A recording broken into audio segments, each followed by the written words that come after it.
बिस्मिल्लाहिर्रहमानिर्रहीम। अस्सलाम वालेकुम नाज़रीन। आज हमको मुंजी चावल की फसल जो पनीरी से खेत में मुंतकिल करने का तरीका बताएंगे। ये इसको पनीरी बोलते हैं, जिसको आप नर्सरी बोलते हैं। ये देखें, ये तरह या इसको हमने 1.5 माह पहले लगाया था। तो ये तकरीबन 1.5 माह में यह जल्दी भी तैयार हो जाती है। कुछ किस्म हैं, अलग किस्म है। ये जो कि हम लगा रहे हैं, ये चावल की सुपर बासमती किस्म है।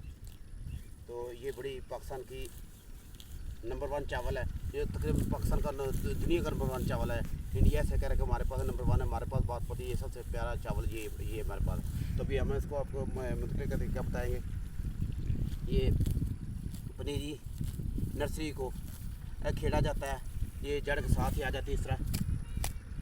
तो इसको फिर आगे जो ज़मीन में पानी डाला होता है, फिर हल चलाया होता है, सोगा मारा होता है उसमें, इसलिए ताकि पानी इसमें खेत में रुक सके। तो फिर ये उसमें लगाते हैं। तो अभी ये आपको पता है, ये इसको ऐसे कि ये बांध के इस तरह इसको पकड़ना आसान होता है, मुंतकिल करना आसान हो जाता है। अभी हमें ये इसको मुंतकिल कर रहा हूँ, जा रहा हूँ और उसको लगाने का तरीका बताऊँगा।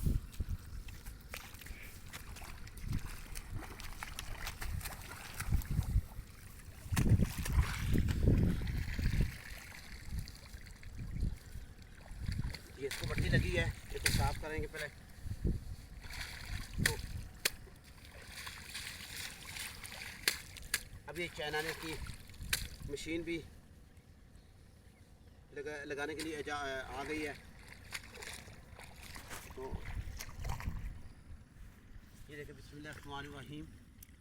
इस तरह इसको फासले से मुंतकिल किया जाता है, जड़ें लगाई जाती हैं। तो सबसे पहले जो नाज़रीन के साथ बात जो करनी थी,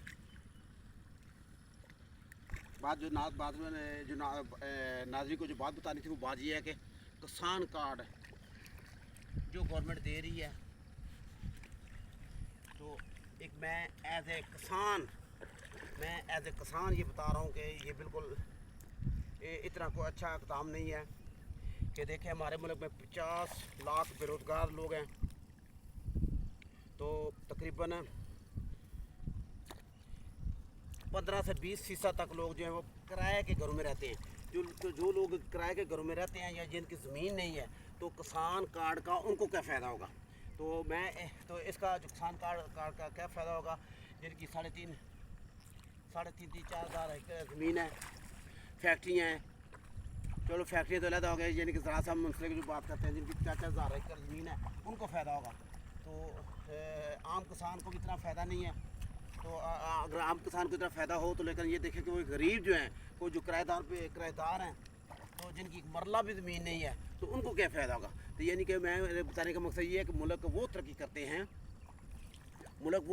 करते हैं, जिसके जो भी एक फैसिलिटी दी जाए, तो उसका हर शहरी को फ़ायदा हो। तो इस तरह मुल्क तरक्की करते हैं। तो यानी कि मैं एज ए किसान इसको कंडेम करता हूँ। वो एक सेहत कार्ड था, तो वो तकरीबन गरीबों को दिया गया है। तो ये जो किसान कार्ड है, तो ये मतलब वो कुछ जायदाद है, तो उन्हीं को फ़ायदा होगा। जैसे भी ये सब्सिडी दे रहे थे पहले, शुगर मिल्स को सब्सिडी दी गई है। तो उन्होंने एक साल में 1 से शुगर मिल बनाई है, दूसरे साल में 2, यानी कि हर साल 1 शुगर मिल बनाइए। वो कोई शुगर माफिया बन जाएगा। अभी ऐसा ये किसान माफिया बढ़ रहा है और बन जाएगा। तो यानी कि जिनको सहूलतें दी जाती है, तो वो भी माफिया बन जाता है। यानी कि गरीब को कोई बात नहीं सुनता। उनको देखें जो किराए पर रहते हैं, जिनके पास कमाने के लिए कोई हुनर नहीं है, जिनके घर में कोई कमाने वाला नहीं है, किराए के घरों पे रहते हैं, तो उनका क्या होगा। यानी कि मैं कहने का मकसद ये है कि फैसिलिटी वगैरह जो दी जाती है, वो सारे हर शहरी को मिले, तो तब मुल्क तरक्की करते हैं। तो खदारा कि गरीबों का भी सोचे, सिर्फ किसानों का ना सोचे, ना शुगर मिल मालकान का सोचे, ना फैक्ट्री वालों का सोचे, सब गरीबों का सोचेंगे, तो तब मुल्क तरक्की करेगा। मेहरबानी, शुक्रिया, अस्सलाम वालेकुम।